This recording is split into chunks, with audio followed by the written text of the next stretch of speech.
प्रिय साथियों, नमस्कार। बिगिनिंग कैरियर क्लासेस में आप सभी लोगों का स्वागत है। प्रिय साथियों, आज हम मध्य प्रदेश नदी अपवाह तंत्र पर चर्चा करने वाले हैं। प्रिय साथियों, इससे पहले जो है हमने क्या देखा था, मध्य प्रदेश में नदियों से रिलेटेड कुछ बेसिक कॉन्सेप्ट देखा था, अफेक्ट देखा था। इसके अलावा हमने देखा था कौन सा नदी तंत्र, गंगा नदी तंत्र। ठीक है, गंगा नदी तंत्र देखा था। गंगा नदी तंत्र के अंतर्गत हमने देखा था क्या, चंबल नदी हो या फिर आपकी बेतवा नदी हो, ठीक है, या फिर आपकी क्षिप्रा नदी हो, या फिर आपकी काली सिंध नदी हो, या फिर आपकी सोन नदी हो। ये जो है इस पर हम चर्चा कर चुके हैं। तो आप जो है, अगर आप लोगों ने प्रीवियस लेक्चर नहीं देखा है तो आप जो है चैनल पर, बिगनिंग कैरियर क्लासेस चैनल पर विजिट कर सकते हो। वहाँ पे सारे वीडियो अपलोड कर दिए गए हैं। प्रिय साथियों, परीक्षा की दृष्टि से जो है विभिन्न प्रतियोगी परीक्षाओं के साथ साथ एमपीपीएससी की प्री कम मेंस मुख्य परीक्षा की दृष्टि से काफी इंपॉर्टेंट टॉपिक है। चलिए, आज हम अगले नदी तंत्र की बात कर रहे हैं जिसका नाम क्या है, नर्मदा नदी तंत्र। तो प्रिय साथियों, नर्मदा नदी से आप क्या क्या प्रश्न निकलते हैं, कैसे प्रश्न निकलते हैं और इस नदी की महत्वपूर्ण विशेषता क्या है, इन सब विषयों पर चर्चा करेंगे। प्रिय साथियों, सबसे पहले आपको पता होगा कि नर्मदा नदी की जब हम बात करते हैं तो आप देखोगे कि नर्मदा नदी तंत्र, सबसे पहली चीज ये है कि आपको ध्यान में रखना है कि जब हम नर्मदा नदी तंत्र की बात करेंगे तो ये मध्य प्रदेश का सेकेंड, ठीक है, सबसे बड़ा नदी तंत्र है। ठीक है, तो आप देखोगे कि भाई, तो फिर पहला नदी तंत्र कौन सा है, तो सबसे बड़ा हमारा मध्य प्रदेश का नदी तंत्र है गंगा नदी तंत्र। नदी तंत्र क्या होता है ये हम आपको बता चुके हैं, ठीक है। और गंगा नदी के अंतर्गत ये देखा था। नर्मदा नदी तंत्र के अंतर्गत आपको पता होगा कि लगभग 41 नदियां आती हैं।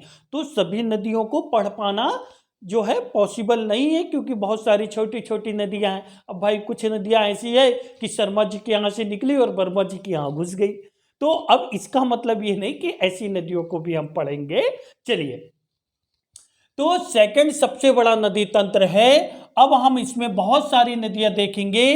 तवा नदी है, फिर आपको पता होगा देनवा नदी है, शक्कर नदी है, दूधी नदी है, ठीक है, तेंदुनी नदी है, ये सारी नदियां हैं। चलिए, सबसे पहले हम बात करते हैं नर्मदा नदी का, कि भाई इस नदी का उद्गम कहाँ पे होता है, फिर समागम कहाँ पर होता है, समागम कहाँ पर होता है, इसकी लंबाई क्या है इस नदी की, इस नदी की क्या कोई महत्वपूर्ण सहायक नदियां हैं, तो हम सहायक नदियां भी देखेंगे, सहायक नदी देखेंगे। और इसके बाद हम देखेंगे कि इस पर महत्वपूर्ण इसकी विशेषताएं क्या है, और विशेषताएं के मतलब ये नदी इतनी ज्यादा इंपॉर्टेंट क्यों है। ठीक है, तो ध्यान रखिएगा, जब हम इसके उद्गम की बात करते हैं तो ये निकलती है कहां से, अमरकंटक अनूपपुर से निकलती है। ठीक है, कहां से निकलती है साथियों, अनूपपुर से निकलती है। और ये जो है इसका समागम जो होता है, ये होता है कहां पर, हमारी खंबात की खाड़ी। ठीक है, खंबात की खाड़ी, खंबात की खाड़ी ये कहां पर है साथियों, ये है आपका अरब सागर में। ठीक है, कहां पर, अरब सागर में। ठीक है, कहां पर है, अरब सागर में।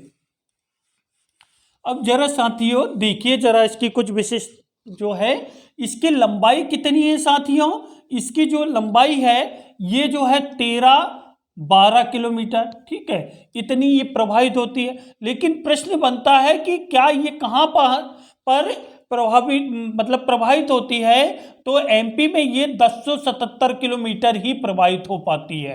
कितनी, 1077 किलोमीटर प्रवाहित हो पाती है। और अगर इसमें हम देखें तो आप देखोगे कि इस पर एक परियोजना संचालित है जिसका नाम है सरदार सरोवर परियोजना। वो बहुत इंपॉर्टेंट है साथियों। ठीक है, तो आगे हम चर्चा करेंगे। ठीक है, इसकी सहायक नदी आपको पता होगा, शक्कर नदी है, तवा नदी है, देनवा जो है तवा में मिलती है और फिर इसी में, ठीक है। तो इसके अलावा जो है देनवा नहीं, यहाँ पे हम शक्कर, दूधी, ठीक है, हिरण, ठीक है, इस तरीके की जो है इसकी बहुत सारी सहायक नदियां हैं।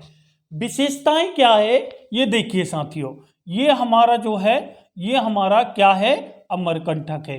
क्या है, अमरकंटक की पहाड़ी है। यहां से देखोगे आप तो ये कौन सी नदी निकलती है, सोन नदी निकलती है। यहीं से आप देखोगे इसी पठारी क्षेत्र से जो है कौन सी, जोहिला नदी भी निकलती है, ठीक है, जोहिला नदी। और यहां से आप देखोगे नर्मदा कुंड बना हुआ है, यहां से आपकी जो है नर्मदा नदी निकलती है, ठीक है। तो आप देखोगे कि हमारी जो है नर्मदा नदी जो है ये प्रवाहित होती है, और ये जो है यहाँ पर अमरकंटक से निकलती है कौन सी नदी, ये है आपकी नर्मदा नदी। कौन सी, नर्मदा नदी। तो साथियों आपको पता होगा कि ये 15-16 डिस्ट्रिक्ट में प्रवाहित होती है। कहाँ से, जब ये अनूपपुर से निकलेगी, मंडला, ठीक है, जबलपुर, नरसिंहपुर, ठीक है, खंडवा, होशंगाबाद, इधर जो है इधर होते हुए ये लगभग कहाँ पर चली जाती है, यहाँ पर साथियों आपकी क्या है, देखिए जो है यहाँ पर ये प्रवाहित होती है, और यहाँ पर ही ये क्या काम करती है, एस्चुरी का निर्माण करती है, एस्चुरी का निर्माण करती है, ठीक है, एस्चुरी का निर्माण करती है। इसी को क्या बोलते हैं, ज्वार नंद मुख्य डेल्टा, ठीक है, इसी को हम ज्वार नंद मुख्य डेल्टा भी बोलते हैं। साथियों ये नदी जो है जब निकलती है तो आपको पता होगा कि ये कई प्रकार के जो है क्या बनाती है, जलप्रपात बनाती है। चाहे हम कपिल धारा की बात करें, कपिल धारा जलप्रपात की बात करें, चाहे हम दुग्ध धारा जलप्रपात की बात करें, ठीक है, चाहे हम किसकी बात करें, चाहे हम बेड़ा घाट पर कौन से जलप्रपात, धुआंधार जलप्रपात की बात करें, ठीक है, धुआंधार जलप्रपात की बात करें, कहां पर, बेड़ा घाट में, ठीक है, जब हम यहां पे बात करते हैं। इसके अलावा आप देखोगे कि इस पे सहस्त्रधारा जलप्रपात भी बनता है, ठीक है, सहस्त्रधारा जलप्रपात भी बनता है। तो बहुत सारे जलप्रपात यहां पर बनते हैं, एक चीज। दूसरी चीज आप ध्यान रखिएगा कि इस पे जो है कई महत्वपूर्ण परियोजनाएं संचालित है। क्यों, क्योंकि जब हम इसकी विशेषताएं की बात करते हैं तो आप देखोगे कि इस नदी की कई महत्वपूर्ण विशेषता है। पहली, इसको मध्य प्रदेश की जीवन रेखा कहा जाता है। क्या कहा जाता है साथियों, इसको मध्य प्रदेश की जीवन रेखा कहा जाता है, पहली चीज। दूसरी चीज, ये आपको पता होगा कि दूसरा सबसे बड़ा नदी तंत्र है।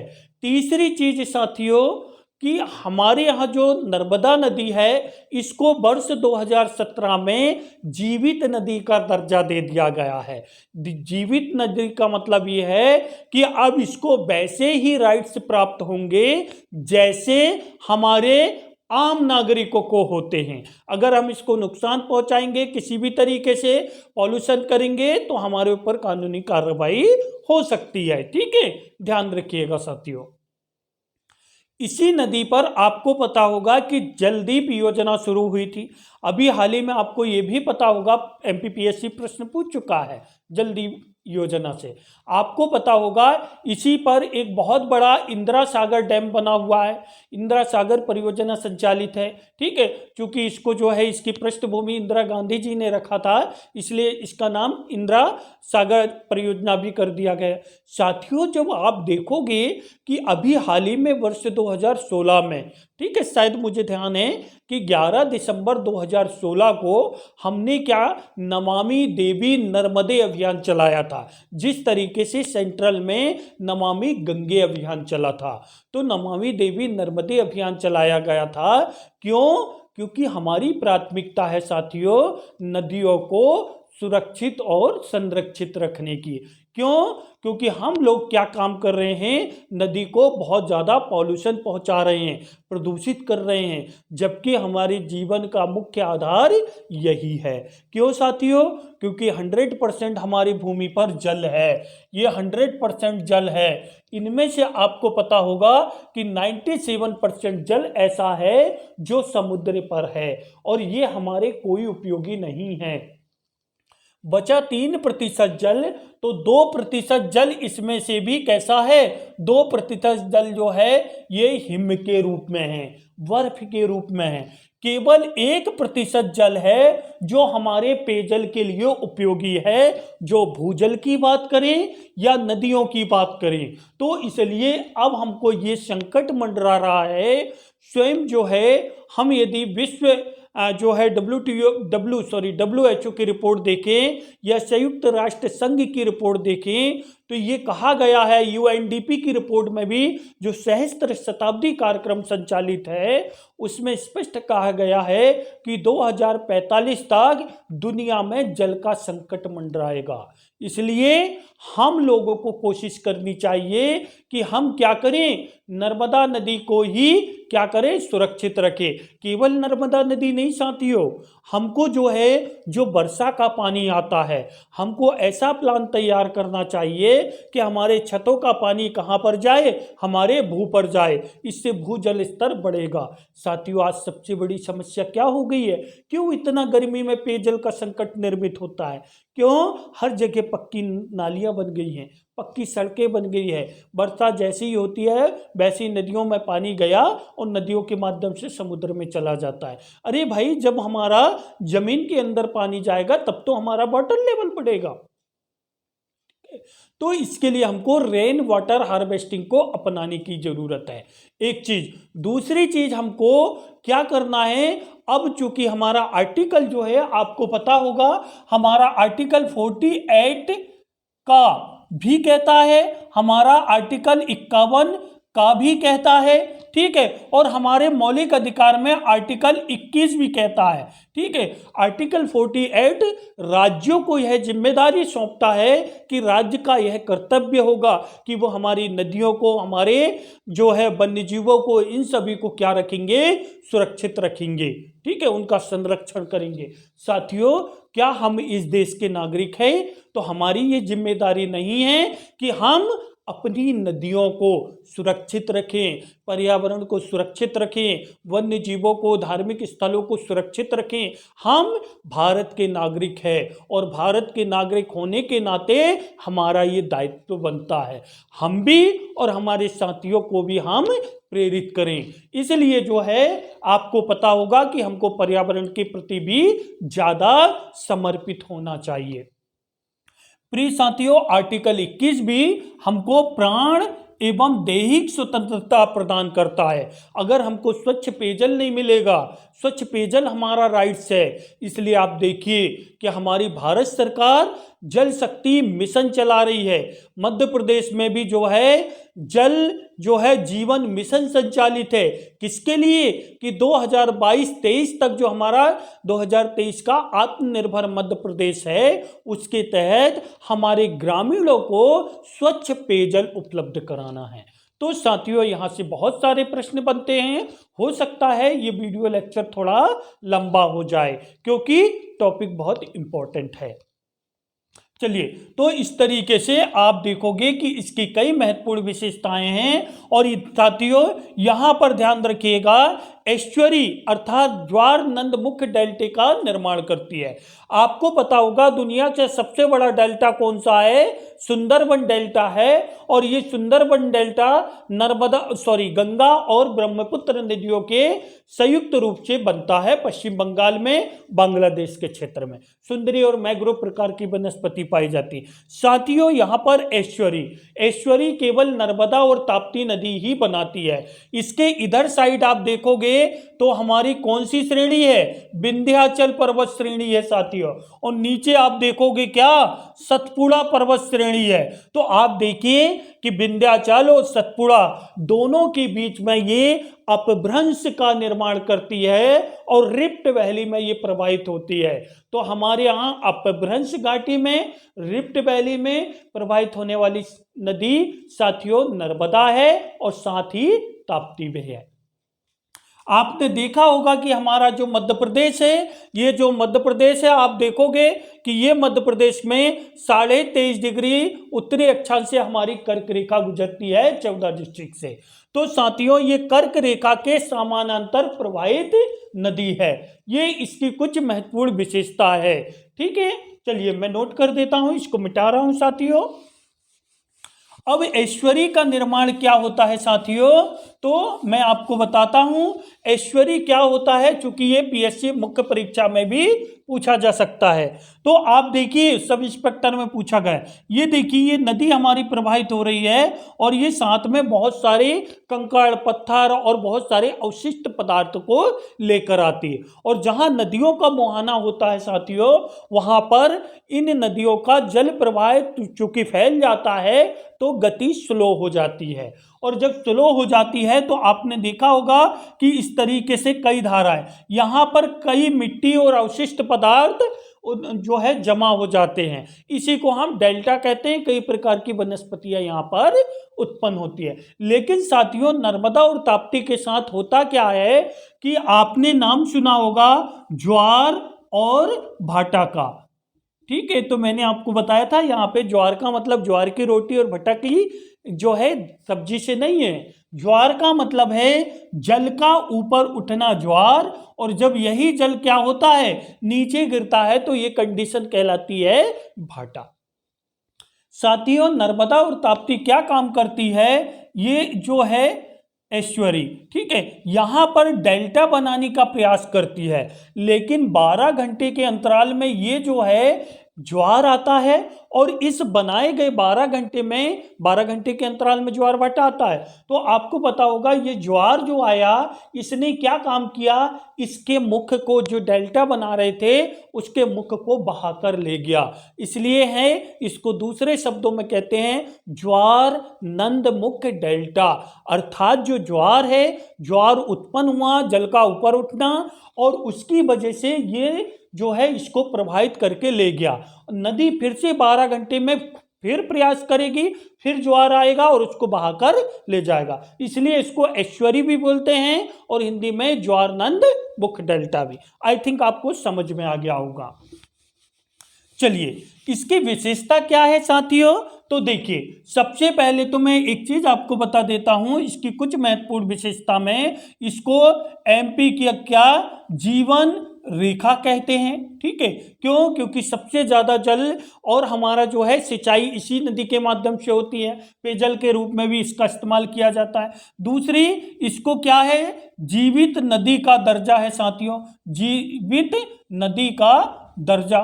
ठीक है, तो आपको पता होगा 2017 में। ठीक है, इसके अलावा साथियों एमपी की सबसे लंबी नदी और भारत की 5वीं बड़ी नदी है, आपको पता होगा एमपी की सबसे लंबी नदी है ये। ठीक है, ध्यान रखिएगा। इसके अलावा साथियों ये कैसे, जो कर्क रेखा है ये कर्क रेखा के समानांतर प्रवाहित है। ठीक है, किसके, जो कर्क रेखा है कर्क रेखा के समानांतर प्रवाहित नदी है ये। ठीक है साथियों, आगे हम बात करते हैं कि आप देखोगे साथियों कि ये जो है अपभ्रंश घाटी में, ठीक है, अपभ्रंश आवलिक रिफ्ट वैली में प्रवाहित नदी है। ठीक है, प्रवाहित। ठीक है, अभी हमने आपको बताया कि रिफ्ट वैली का मतलब क्या है। ये देखिए ये हमारी क्या है, विंध्याचल पर्वत श्रृंखला है।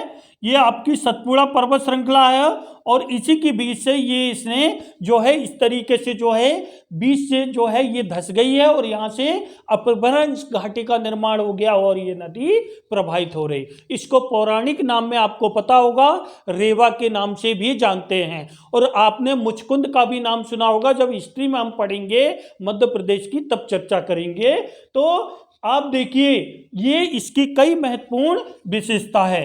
क्या साथियों यहाँ पर कुछ पर्यटन स्थल है? तो आप देखोगे कि अगली विशेषता में जब हम पर्यटन की बात करते हैं तो अभी हमने आपको बताया कि इसी नदी पर कपिल की बात करें, हम कपिल धारा की या दुग्ध धारा की बात करें या हम धुआंधार जलप्रपात की बात करें, ठीक है, या फिर हम और जो है क्या सहस्त्र धारा की बात करें, सहस्त्र धारा जलप्रपात की बात करें या फिर दर्दी जलप्रपात की बात करें, ये सारे जलप्रपात इसी नदी पर बने हुए हैं। ठीक है, अगला प्रश्न साथियों, लगभग ये जो है ध्यान रखिएगा, लगभग मध्य प्रदेश के 15 से 16 डिस्ट्रिक्ट से होकर ये प्रभावित होती है। ठीक है, ये मैं इसको मिटा देता हूं साथियों। यहां पर जो है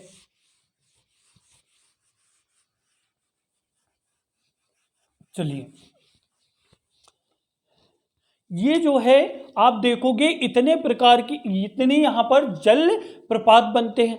साथियों और क्या महत्वपूर्ण विशेषता है पर्यटन में? जब हम बात करते हैं पर्यटन में तो आपने नाम सुना होगा हनुवंतिया, ठीक है, हनुवंतिया द्वीप। ठीक है, यहां पर अभी क्या मनाया जा रहा है? जल महोत्सव। ठीक है, ये कहां पर है साथियों?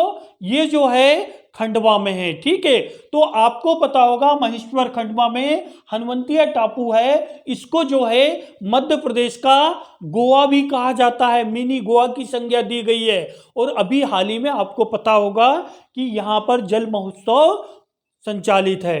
ठीक है साथियों, और आगे हम बात करते हैं तो यहां पर आप देखोगे कि और भी कई पर्यटन स्थल आपको देखने को मिलेंगे। अभी 2015-16 में आपको पता होगा जब सिंहस्थ मेले का आयोजन होता था तब छिप्रा नर्मदा छिप्रा जोड़ो परियोजना जो है ये हमारी सफलतम परियोजना है। चूंकि श्रद्धालु बहुत ज्यादा आते, सिंहस्थ मेले का आयोजन होता। और सिंहस्थ नाम क्यों पड़ा साथियों? कई बार इसको कुंभ का मेला भी कहते हैं। तो यहाँ पर सिंहस्थ इसलिए कहा जाता है क्योंकि जब सूर्य सिंह राशि में प्रवेश करता है तब इस मेले का आयोजन होता है, इसलिए नाम है सिंहस्थ। और ये अभी 2016 में हुआ था, अब 2028 में होगा।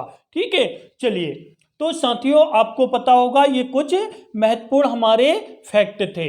अब यहां पर 2-3 चीजें आप ध्यान रखिएगा साथियों। यहां पर एक महत्वपूर्ण व्यक्ति का नाम याद रखना है, नर्मदा बचाओ आंदोलन, नाम सुना होगा आपने। ये किसकी है साथियों? ये जो है इसकी प्रमुख कौन है? मेघा पाटकर। ठीक है, कौन है? मेघा पाटकर। और साथियों आपको पता होगा कि हमारे यहाँ इसी नर्मदा नदी पर कुछ महत्वपूर्ण बहुत सारी परियोजनाएं संचालित है, लेकिन मैं कुछ महत्वपूर्ण परियोजना आपको बता देता हूं ताकि कंफ्यूजन नहीं होगा। जरा देखिए यहां पर जो है हमारे यहाँ पे इंदिरा सागर परियोजना, ठीक है, इंदिरा सागर परियोजना है, रानी अवंतीबाई परियोजना है, ठीक है, रानी अवंतीबाई परियोजना है।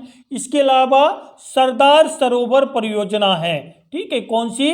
सरदार सरोवर परियोजना। ठीक है, और आपको ये पता होगा कि एक बहुत बड़ा जो है सरदार सरोवर बांध भी बनाया गया है और इसकी पृष्ठभूमि जो है पंडित नेहरू जी ने रखा था। और आपको पता होगा यह बांध बनकर तैयार हुआ है 2017 में, 2017 में। और किसने? हमारे पीएम मोदी जी ने जो है इसका उद्घाटन किया है। तो जरा मुझे ये बताइए कि जब हम 1960-62 की बात कर रहे हैं और इतना लंबा समय 2017 में ये बांध का निर्माण हुआ, ऐसा क्या है? तो चूंकि हमारी नर्मदा बचाओ आंदोलन की प्रणेता थी मेघा पाटकर जी, ठीक है, इन्होंने क्या है, आपको पता होगा कि पुनासा खंडवा में जो है हरसूद एक जगह है, जहां पर आपको पता होगा कि बड़ा बांध बना हुआ है, वहां पे बहुत सारे गांव डूब में आ रहे थे, पर्यावरण, बहुत सारे पेड़ों को काटा जा रहा था। और साथियों, पर्यावरण की दृष्टि से और आगे सरदार सरोवर बांध की हाइट को लेकर ये सारा मुद्दा चल रहा था, आपको पता होगा क्यों, क्योंकि ये जो है गुजरात में बना है सरदार सरोवर बांध, और साथियों गुजरात में ही कच्छ के रण में आपको पता होगा एक कच्छ का रण अभ्यारण्य भी है और दूसरा गिर गुजरात में नेशनल पार्क भी है। तो बहुत सारे वाइल्ड लाइफ वन्यजीव इससे प्रभावित भी हो रहे थे, इसलिए इसकी हाइट को लेकर जो है ये काफी डिले हो गया। अब साथियों आपको ध्यान में रखना है कि ये एमपी, गुजरात, ठीक है, राजस्थान और इसके अलावा जो है महाराष्ट्र की संयुक्त परियोजना है, मतलब ये 4 राज्यों में इसके जल का उपयोग किया जाएगा। साथियों अभी प्रश्न पूछा गया था, सोन नदी पर जो बाढ़ सागर परियोजना है वो किन किन राज्यों के बीच संचालित है, ठीक है, ऐसे यहां पर पूछा जा सकता है, तो आप ध्यान रखिएगा कि ये क्या है, ठीक है साथियों। अब देखिए इसमें कुछ और महत्वपूर्ण चीजें आप ध्यान रखिएगा कि हमारे यहां नमामि, ठीक है, क्या, नमामि नर्मदे अभियान, ठीक है, नर्मदे अभियान, ये कब चलाया गया था, नमामि देवी नर्मदे अभियान, साथियों ये 11 दिसंबर 2016 से शुरू हुआ था और ये चला था 15 मई 2017 तक, ठीक है। हमारी नर्मदा नदी को जो है संरक्षित करने के लिए, उसको जो है जीवंत प्रदान करने के लिए हमने ये जागरूकता अभियान चलाया था। साथियों एक चीज और बता दूं मैं कि इसी पर नर्मदा चुनरी योजना भी संचालित है। कौन सी? नर्मदा चुनरी योजना, ठीक है, नर्मदा चुनरी योजना। ये क्या है साथियों? आपको पता होगा कि हमने 2 जुलाई 2017 को जो है एक ही दिन में 6.5 करोड़ जो है वृक्षारोपण किया था। एक ही दिन में हमारा टारगेट था, हमने वर्ल्ड रिकॉर्ड बनाया था। साथियों जिस तरीके से हम अपने फेस की सुरक्षा के लिए मफलर लगाते हैं, ठीक वैसे ही नर्मदा नदी को अगर हमको 12मासी बनाना है, सुरक्षित रखना है, तो हमको इसके दोनों ओर जो है चुनरी इसके संबंध में लगानी होगी। चुनरी से तात्पर्य है दोनों ओर वृक्षारोपण करना, ठीक है साथियों। तो ये सब मुख्य परीक्षा की दृष्टि से भी महत्वपूर्ण है और प्रीलिम्स की दृष्टि से भी महत्वपूर्ण है, ठीक है। तो ये नर्मदा नदी थी हमारी। आगे और कुछ महत्वपूर्ण चीजें मैं आपको बताना चाहूंगा। यहाँ पर कुछ महत्वपूर्ण योजना भी संचालित है साथियों। आप देखिए जरा कौन कौन सी। तो जब हम बात करेंगे तो मैं यहाँ पर 2 चीजें आपको बताना चाहता हूं। एक याद रखिएगा, जल अभिषेक अभियान, ठीक है। ये जल अभिषेक अभियान जो है ये कब चलाया गया था? 2005-6 में, ठीक है, 6 के आसपास। और दूसरा याद रखिएगा जल दीप योजना। ये प्रश्न पूछा गया है साथियों, जो इंदिरा सागर डैम है उसी में ये चलाई गई थी, ठीक है। जल दीप योजना क्या है साथियों? जो हमारे मछुआरे होते हैं, ठीक है, इनके बच्चों को हम एक तो क्या काम करेंगे? बेहतर एजुकेशन प्रदान करेंगे। दूसरी चीज क्या है? उन लोगों के लिए उचित व्यवस्था करेंगे, चाहे स्कूल की हो, चाहे खेल कूद की हो, चाहे सांस्कृतिक गतिविधियों की हो। तो इस तरीके से जो है हम ये योजना संचालित कर रहे हैं। तो एमपीपीएससी में जो प्रश्न पूछा था वो यही पूछा था कि जल दीप योजना कहाँ से शुरू की गई है? तो ये इंदिरा सागर डैम से ही शुरू की गई है, ठीक है साथियों। तो ये मध्य प्रदेश की महत्वपूर्ण नदी थी, कौन सी? नर्मदा नदी। अगर आपको स्क्रीनशॉट लेना है तो आप ले सकते हो, ठीक है। चलिए, ये काफी कुछ यहाँ पर आप देखोगे कि बहुत सारी परियोजनाएं संचालित है। मैं कुछ और परियोजना के नाम बता देता हूं। आपको पता होगा कि ओंकारेश्वर परियोजना भी इसी पर संचालित है। ठीक है, ओंकारेश्वर परियोजना इसी पर संचालित है। फिर आगे हम बात करें तो जैसे थावर परियोजना, चूंकि सहायक नदी इसी की थावर, तो थावर परियोजना है। इसी पर जो है बरगी परियोजना जबलपुर में, आपको पता होगा। इसके अलावा फिर सरदार सरोवर तो हम बात ही कर रहे हैं। ठीक है, तो ये कई महत्वपूर्ण जो है यहाँ पर जो है पर्यटन स्थल भी है और महत्वपूर्ण नदी भी है। ठीक है साथियों, ये आप नोट कर लीजिए, स्क्रीनशॉट ले लीजिए। चलिए, ले लिए होंगे, आगे चलते हैं हम।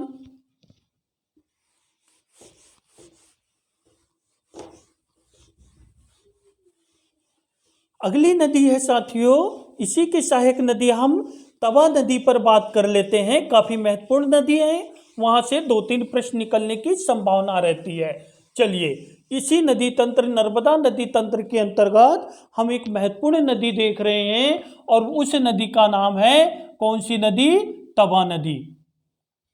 तो साथियों, ये जो तवा नदी है, इसका जो उद्गम होता है, ये उद्गम होता है महादेव की पहाड़ी, महादेव पहाड़ी। और आपको पता होगा ये कहाँ पर है?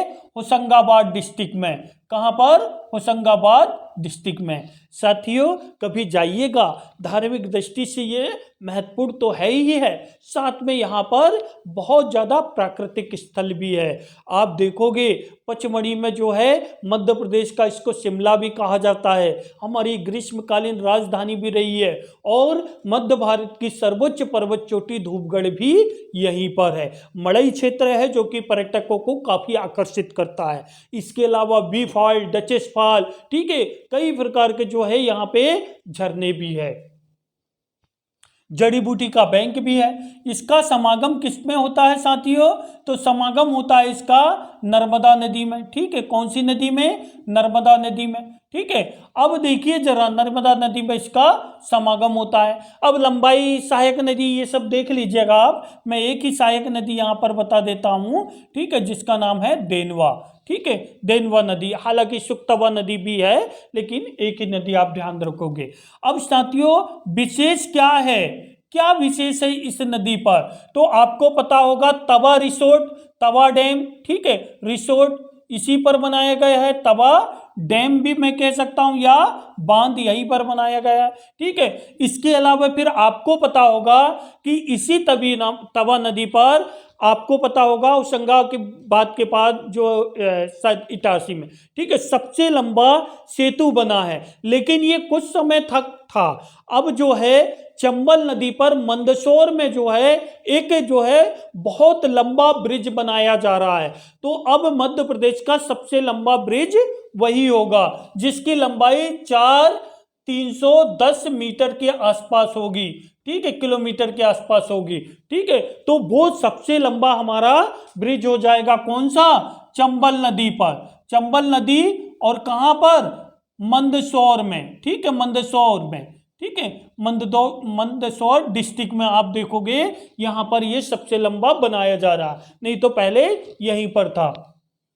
यहां पर पर्यटन में आप देखोगे तो चाहे हम बी फॉल की बात करें या डचेस फॉल की बात करें, या फिर हम मड़ई जो क्षेत्र है ये काफी फेमस है यहाँ पर पर्यटकों के लिए, या फिर हम सतपुड़ा नेशनल पार्क की बात करें। ठीक है, सतपुड़ा नेशनल पार्क की हम बात करें, ठीक है, या हमारा अभ्यारण्य क्षेत्र कालीभीत जो कि अभी प्रस्तावित है भालुओं के लिए, इसकी बात करें। ठीक है, ये इसी क्षेत्र में है। तो ये कुछ महत्वपूर्ण विशेषता थी जो आपको ध्यान में रखना था। ठीक है साथियों, आगे हम चर्चा करते हैं अगली नदी। इससे रिलेटेड और ज्यादा कोई प्रश्न नहीं है, आप थोड़ा सा देख लीजिएगा। ठीक है,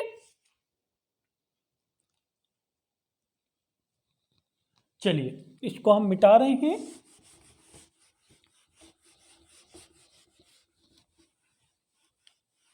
साथियों, हमारे दो नदी तंत्र हो गए, गंगा नदी तंत्र और नर्मदा नदी तंत्र।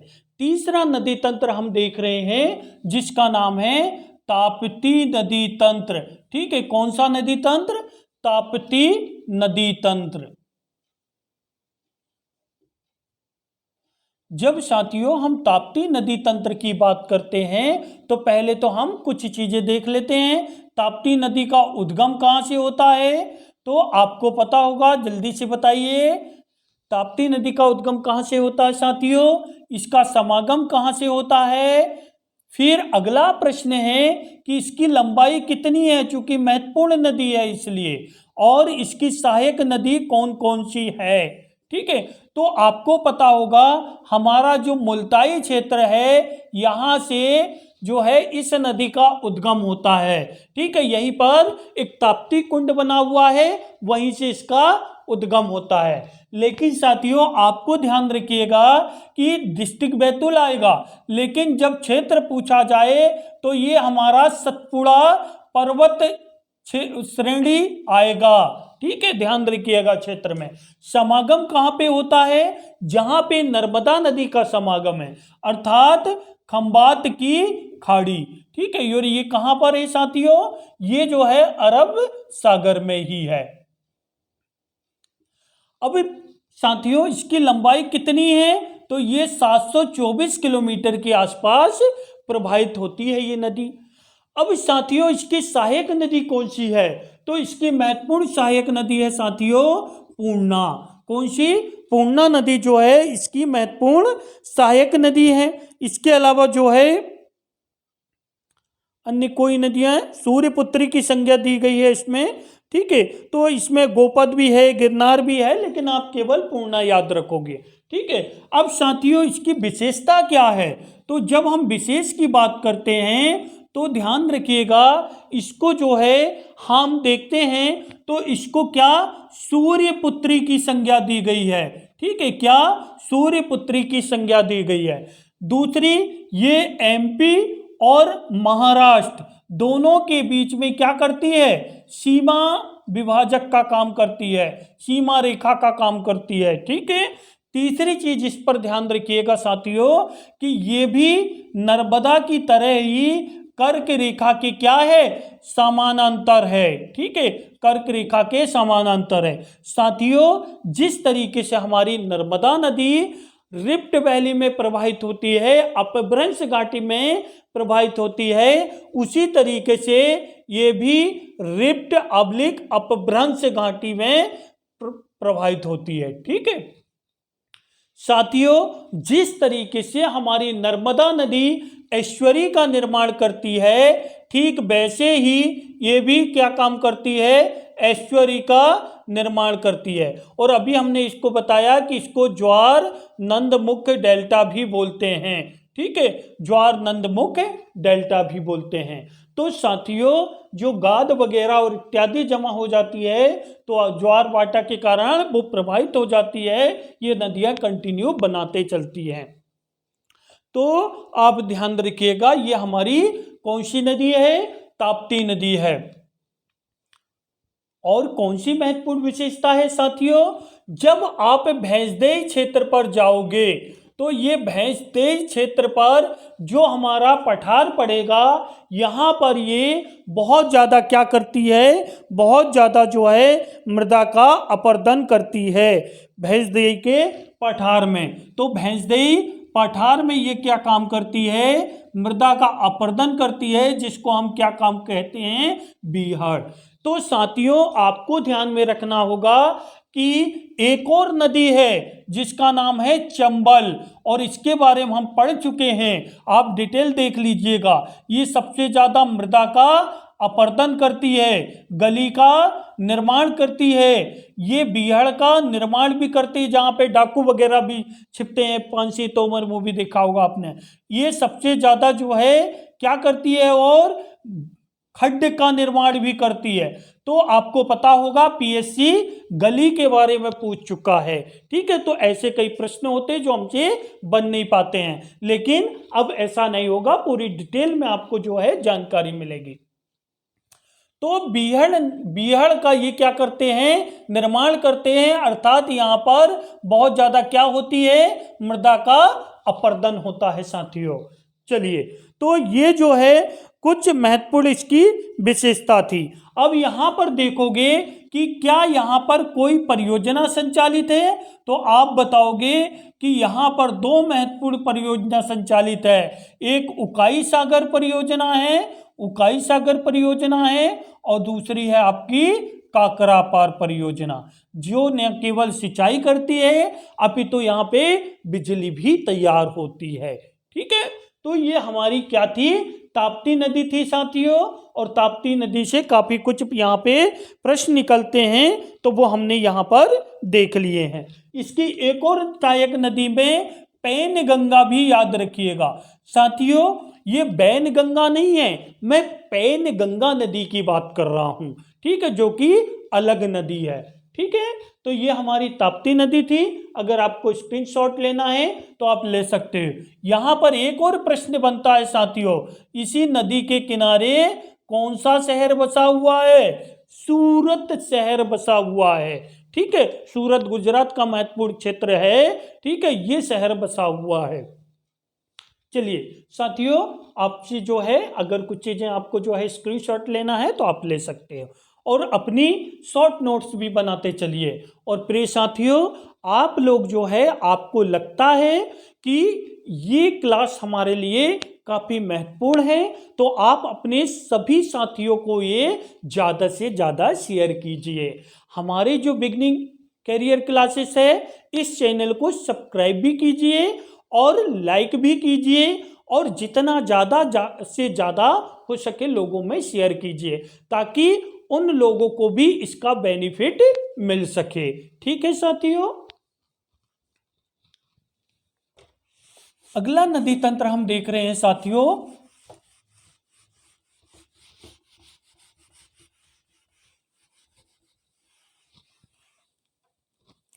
अगला नदी तंत्र हम देख रहे हैं साथियों मध्य प्रदेश में, और वो नदी तंत्र है हमारा गोदावरी नदी तंत्र।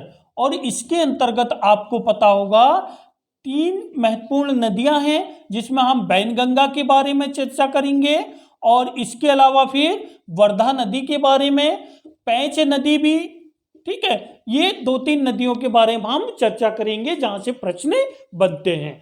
तो थोड़ा सा हम गोदावरी नदी की चर्चा कर लेते हैं, हालांकि ये इंडियन ज्योग्राफी में अलग देखेंगे, क्योंकि हमारा नदी तंत्र है इसलिए। देखिए साथियों, ये जो है ये त्रंबकेश्वर है। क्या है? त्रंबकेश्वर। अगर मैं इसको यहां ना बनाकर यहां बनाऊं तो ज्यादा बेटर होगा। ये हमारा त्रंबकेश्वर है। त्रंबकेश्वर कहाँ पे साथियों? नासिक में। ठीक है, यहीं से इस नदी का जो है उद्गम होता है, और ये नदी जो है ये कहाँ पर प्रवाहित होती है साथियों? ये जो प्रवाहित होती है, आपको पता होगा, ये चली जाती है कहाँ पे? बंगाल की खाड़ी में। कहाँ पे गिरती है साथियों? बंगाल की खाड़ी। अच्छा, आप ध्यान रखिएगा, मध्य प्रदेश में नर्मदा और ताप्ती 2 केवल ऐसी नदियां हैं जो पश्चिम में अरब सागर में गिरती है, नहीं तो मध्य प्रदेश की सारी नदियां एक तो प्रायद्वीप नदियां हैं, और दूसरी बात यह है कि अन्य दूसरी नदियों में मिल जाती हैं, जो कि एमपीपीएससी पहले प्रश्न पूछ चुका है। ठीक है, चलिए, तो यहां पर जब आप देखोगे साथियों, तो इसमें आपकी जो है बैनगंगा भी आ जाएगी, और इसमें जो है आपकी जो है वर्धा नदी भी आ जाएगी। और आपको पता होगा इस तरीके से इस नदी में बैनगंगा, वर्धा, और इसी वर्धा नदी पे पैंच नदी भी मिल जाती है। तो इस तरीके से ये नदियां आपस में मिलकर किसमें? गोदावरी में। तो साथियों यहां पर ध्यान रखिएगा कि त्रंबकेश्वर नासिक से निकलती है, आपको याद रखने की जरूरत ही नहीं है, क्योंकि गो और मैं इसको त्रा, आपको पता होगा गोत्र से तो आप परिचित हो, ये ही त्रंबकेश्वर है। ठीक है, त्रंबकेश्वर गोत्र, जैसे मैं कहूं कि गोत्र के हिसाब से कब्र में जाने का क्रम लगा हुआ है। ऐसा किसने निर्धारित किया है? ब्रह्मा ने। गोत्र के हिसाब से कब्र में जाने का क्रम लगा हुआ। तो ये देखिए, गोत्र के हिसाब से कब्र में जाने का क्या लगा हुआ साथियों? क्रम। तो का से है कावेरी नदी, ठीक है, कावेरी नदी कहाँ पे? ब्रह्मगिरी पर्वत से निकलती है, ठीक है, जो कि हमारा कहाँ पे पड़ता है? कर्नाटक में। क्रम, ये कृष्णा नदी कहाँ से? महाबलेश्वर पर्वत, ये भी महाराष्ट्र में है। तो इस तरीके से इंडियन ज्योग्राफी में पढ़ेंगे। चलिए, उद्गम कहाँ से साथियों गोदावरी नदी का? तो मैं यहां पर बता देता हूं, गोदावरी नदी, ठीक है, उद्गम कहाँ पे है? तो उद्गम अभी हमने देखा त्रंबकेश्वर नासिक में है। समागम कहाँ पर है? तो आपने अभी देखा कहाँ पे? बंगाल की खाड़ी में। साथियों, इसकी लंबाई कितनी है? चूंकि ये दक्षिण भारत की सर्वोच्च नदी है, 1465 किलोमीटर के आसपास ये प्रवाहित होती है। और इसको जो है सहायक नदी कौन सी है इसकी? तो आप देखोगे कि बैनगंगा, मैंने बता दिया, बैनगंगा वर्धा, ये इसकी प्रमुख सहायक नदी है। इसके अलावा हम बात करें तो आप देखोगे कि इस पर जो है महत्वपूर्ण क्या विशेषता है? तो महत्वपूर्ण विशेष में आप ध्यान रखिएगा, इसको दक्षिण की गंगा कहते हैं, ठीक है, और इसको वृद्ध गंगा भी कहते हैं, ठीक है, और दक्षिण भारत की सबसे लंबी नदी भी है, सबसे लंबी नदी भी है, ठीक है, नदी भी है। और आपको पता होगा नासिक में जो है जिस तरीके से सिंहस्थ मेले का आयोजन होता है, कुंभ मेले का आयोजन होता है, वैसे ही यहाँ पर आपको पता होगा ये जो पौराणिक मेले हैं ये 4 जगह लगते हैं। एक तो इलाहाबाद में, दूसरा हरिद्वार में, तीसरा आपका उज्जैन महाकालेश्वर में, और चौथा आपका लगता है नासिक में। ये वही है जब समुद्र मंथन हो रहा था तो देवता और दानव में अमृत कलश को लेकर बंटवारा जो है थोड़ा सा जो है विवाद हो गया था, और उसी विवाद के चलते कुछ अमृत कलश की बूंदें ये 4 जगह पर गिर गई थी, और हम उसी बूंदों को ढूंढने जाते हैं इन मेले में, सिंहस्थ मेले में, कि भाई हम जाएंगे तो पाप भी धुल जाएंगे और अमर भी हो जाएंगे।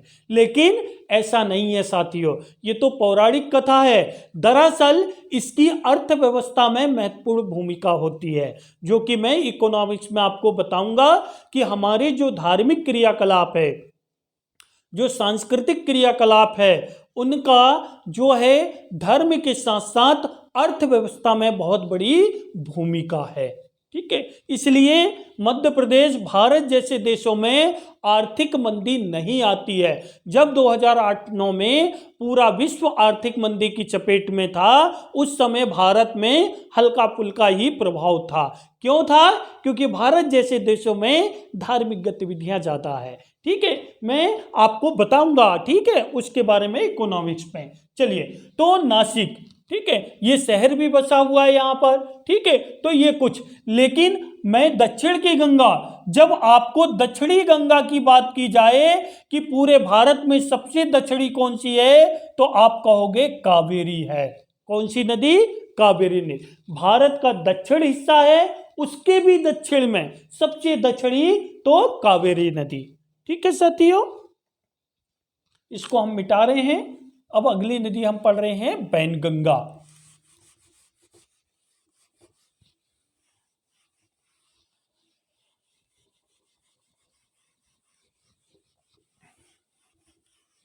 चलिए साथियों, बैनगंगा से प्रश्न पूछा जाता है। जरा मुझे ये बताइए कि ये बैनगंगा का उद्गम कहाँ से है साथियों?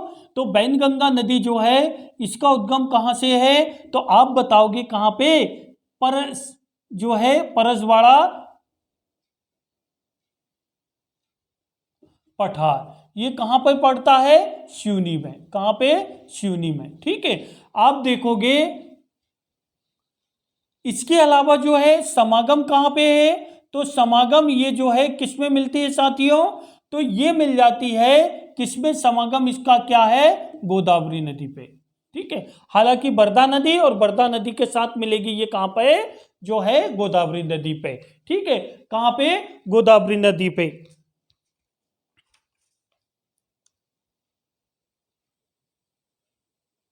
चलिए बैनगंगा, ठीक है। इसके अलावा सतपुड़ा, ये कौन सा, परसवाड़ा पठार नहीं, इसको अगर हम मुंडारा बोलें तो ज़्यादा उचित होगा। क्या ये, क्योंकि यहाँ पर अभी जो है कल मकर संक्रांति है, यहाँ पर मेले का आयोजन होता है। हालांकि कोविड-19 के चलते ये बैन कर दिया गया है आपकी और हमारी सुरक्षा की दृष्टि से। तो मुंडारा पठार जो है सिवनी से ये निकलती है। इसके अलावा जो है इसका जो समागम है ये कहाँ पे हो जाता है साथियों, तो ये जो है सिवनी बालाघाट यहाँ पर मिलती है और भंडारा में प्रवेश करती है और वर्धा नदी इसमें आकर मिल जाती है। और इस तरीके से इस क्षेत्र को, अच्छा इसमें दूसरी चीज याद रखिएगा, विशेष, ठीक है, विशेष। अब चूंकि यहाँ पर आप देख लीजिएगा सहायक नदियों में ज़्यादा इंपॉर्टेंट नहीं है, यहाँ पर विशेष में इसको सिवनी की जीवन रेखा कहा जाता है, सिवनी की जीवन रेखा, ठीक है, एक चीज। दूसरी चीज, जहां से हमारी क्या, जहां से हमारी दोनों सीमाएं आपस में मिलती है। ये देखिए, एक जो है ये वर्धा नदी आ रही है, ये आपकी कौन सी, ये आपकी कौन सी है, बैनगंगा है, ठीक है, बैनगंगा है। और ये आपकी कौन सी नदी है, वर्धा नदी। और ये दोनों जहां पर मिलती है ये क्षेत्र कहलाता है प्राणहिता। ये प्रश्न पूछा जाता है साथियों कि प्राणहिता किसे कहते हैं, तो वर्धा और बैनगंगा नदी के मिलन क्षेत्र को हम कहते हैं, ठीक है। अब आगे देखिए जरा, इसमें जो है पैंच नदी इसकी सहायक नदी है, बाघ नदी जो है अगर आपको नोट करना है सहायक में, ठीक है, तो आप पैंच नदी, बाघ नदी, ये पैंच आपको पता होगा ये हमारा वही पैंच नदी है जहां पे हमारा पैंच टाइगर रिजर्व भी है। आपने नाम सुना होगा, कौन सा, वो मूवी आई थी द जंगल बुक, है ना, मोगली लैंड के बारे में आपने सुना होगा, उसकी बात चल रही है। चलिए, तो ये चीजें आप देखोगे। दूसरी महत्वपूर्ण विशेषता क्या है साथियों, इस नदी पर सबसे बड़ी परियोजना आपको पता होगा संजय सरोवर परियोजना, संजय सरोवर परियोजना, या फिर इसी को हम क्या कहते हैं, भीमगढ़ बांध। और साथियों इसकी क्या विशेषता है, इसकी विशेषता है साथियों कि ये एशिया का सबसे बड़ा क्या है साथियों, मिट्टी का बांध है। आजकल मिट्टी के बांध नहीं बनाए जाते हैं, ठीक है, तो मिट्टी का सबसे बड़ा बांध है। अब इसका नाम संजय सरोवर परियोजना कर दी गई है। और साथियों आपको पता होगा इसी नदी पर 1923 में ये परियोजना संचालित थी। तो ये भारत की पहली परियोजना, मध्य प्रदेश की पहली परियोजना भी है। 1922-23 में ये शुरू हो गई थी, ठीक है, एमपी की प्रथम परियोजना, ठीक है, बैनगंगा नदी पर ही, इसी नदी पर ये संचालित हुई थी। साथियों ये बालाघाट भी जाती है और बालाघाट में आपको पता होगा बहुत ज़्यादा ये सिंचाई की सुविधाएं उपलब्ध कराती है। इसलिए बालाघाट में पूरे मध्य प्रदेश में सबसे ज़्यादा चावल की खेती यहीं पर होती है। और आपको पता होगा कि चावल हमारी महत्वपूर्ण फसल है, ठीक है। तो ये हमारी बैनगंगा नदी थी साथियों।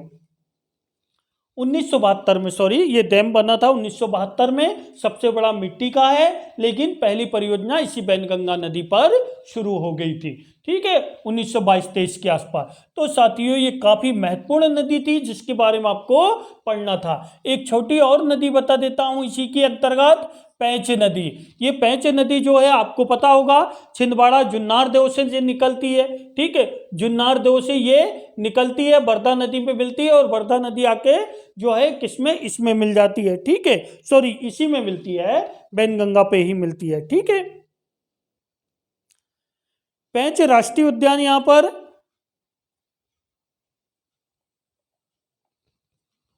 ठीक है, ये जो है कन्हान नदी में मिलेगी। कन्हान नदी जाकर किस में मिल जाएगी, गोदावरी नदी में, ठीक है, इस तरीके से ये। अब यहां पर सबसे महत्वपूर्ण चीज आपको ध्यान रखना है, पैंच टाइगर रिजर्व, ठीक है, और ये काफी महत्वपूर्ण है। अभी इसका नाम जो है इंदिरा जो है पैंच कर दिया गया है। अब इंदिरा पेंच कर दिया गया है। और अभी आपको पता होगा कि द जंगल बुक करके एक मूवी आई थी, जिसमें स्पष्ट रूप से जो है आपने देखा होगा कि काफी महत्वपूर्ण द जंगल, ये किसकी रचना पर आधारित है? रुडयार्ड किपलिन की, ठीक है, उसकी रचना पर आधारित है। किस तरीके से एक बालक भटक जाता है, वो जंगली जानवरों के साथ रहता है और किस तरीके से अपना जीवन यापन करता है। ठीक है, तो आप देखोगे, गाना भी सुना होगा, जंगल जंगल पता चला है, खालिस्तान पहन के फूल खिला है। चलिए, तो हम ये बात कर रहे थे। इसके अलावा यहीं पर मैं एक छोटी और नदी बता देता हूं, वर्धा नदी। ज्यादा कुछ जो है, अब बहुत सारी छोटी नदियां हैं, ठीक है। तो वर्धा नदी जो है ये कहाँ से निकलती है? ये भी मुल्ताई से निकलती है। और आपको पता होगा मुल्ताई से ये निकलती है और इसका जो समागम वर्धन शिखर से ये छिंदवाड़ा में पहुंचती है। और छिंदवाड़ा में ये कहाँ पे मिल जाती है? बैनगंगा में। और अभी हमने पढ़ा है कि वर्धा और बैनगंगा के मिलन स्थल को क्या कहते हैं? प्राणहिता कहते हैं। तो इस तरीके से आप देखोगे कि काफी महत्वपूर्ण है और अंत में ये गोदावरी नदी में मिल जाती है। तो साथियों, आज हमारे दो महत्वपूर्ण टॉपिक कवर हुए मध्य प्रदेश नदी अपवाह तंत्र में। एक हमारा गंगा पहले ही देख लिए थे, गंगा नदी तंत्र, आप जरूर देखिएगा वो वीडियो लेक्चर। उसके बाद आज हमने नर्मदा नदी तंत्र देखा, ताप्ती नदी तंत्र, और तीसरा नदी तंत्र देखा, कौन सा?